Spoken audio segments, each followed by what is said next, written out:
Hello and welcome to the Real Estate Regroup Show. I am your host, LJ Walker.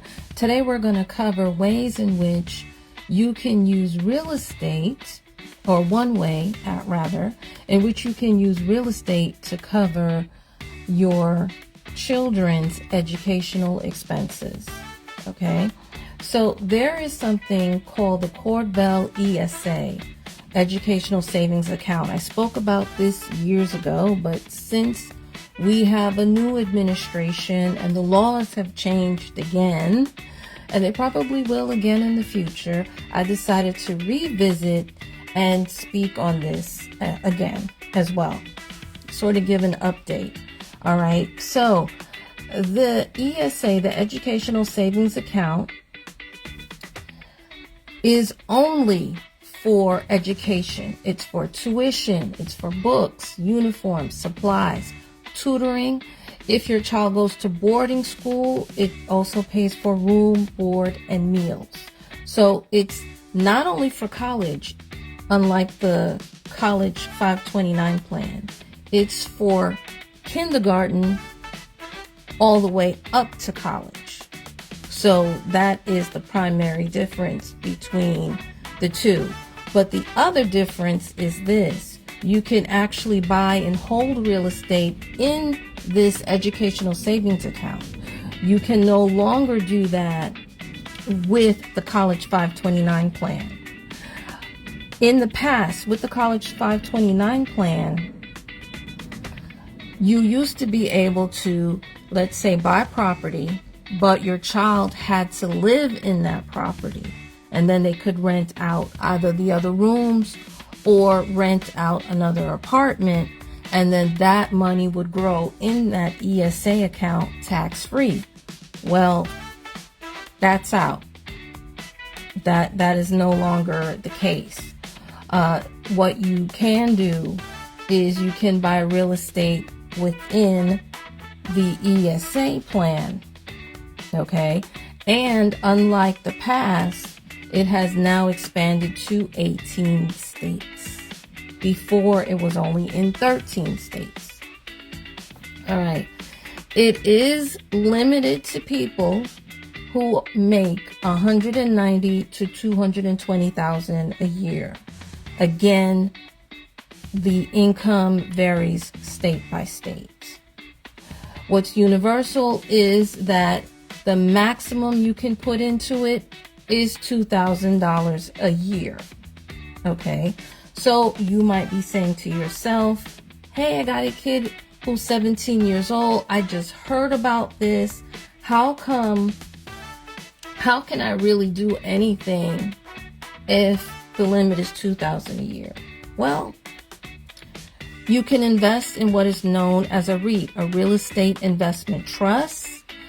They have mutual funds and ETFs on the stock market that you can pick from, and many are under $2,000. Many are $1,000.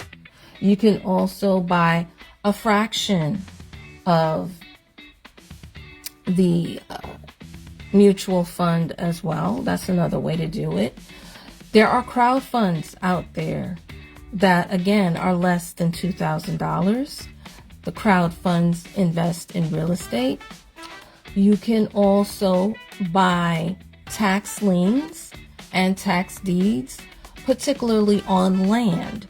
Many of those are definitely less than $2,000 because I've seen them in Alabama for $50. Okay. Next, you have one of my favorite ways to invest, and that's with a mortgage note. You have mortgage notes that are $2,000 and less that you can invest in. Now, it's not that common to see, meaning I basically check one particular site, and I know that I would say once a month I will see a mortgage note for $2,000 or less. So that is how you can get in if time is limited, because with the ESA, you have to stop putting money in once your child turns 18. After your child turns 18, you cannot put any more additional money into it. All right. And your child has to use that money before they turn 30 years old. Now, that money can be used for college, for K through 12, college, or vocational. So you might say to yourself, well, you know what if my child is of that age? We still have money in that ESA account. They don't want to go to college and they don't want to go to vocational school. Fine. What you can do is you can take that money, or you can take that account and take your child's name off of it and put another relative's name on it. Your niece, your nephew, if you have a grandchild, you can put their name on that same ESA so that this way you don't get hit with a 10% penalty fee. Okay? Unfortunately, you can no longer roll it into an IRA or an HSA. There was a time when you could. Now you cannot. All right? But one of the other things that's great about this is that with the ESA, your child does not have to live on the property at all. Okay? So that money that the property is generating is all tax-free, and all that money can go to pay for your child's education. Now, at one time in 2020, when we had the pandemic, there was a CARES Act that was passed that allowed you to withdraw without penalty. Well, that law is no longer in effect. So if you withdraw for anything other than education, you will suffer a penalty. Okay? So be very careful when setting up these accounts. Now, when choosing which self-directed company to administer this account, one of the things you want to look at, of course, is reputation. Directed IRA came highly recommended to me, but I have not used them as of yet. The other thing you want to look at is what types of real estate do they support, because you see some educational savings accounts will support, let's say, a real estate investment trust, but they won't support a tax lien or a tax deed. So you want to ask them, what type of real estate can I buy with the money that's in the account that I use with your company? Okay. You also want to ask them what their fees are, because if their fees are too high, their fees are going to eat into the profit that you're making in this real estate investment that's within their platform that's growing tax-free. Because even though it's tax-free, you still don't want the fees to eat into your profit. And then lastly, what I like to ask is, where are your branches? Where are you physically located so that I can reach out and touch someone when I need to? You know, I don't really like to do everything online. I know online is convenient. I understand that, but unfortunately, because people hack into, different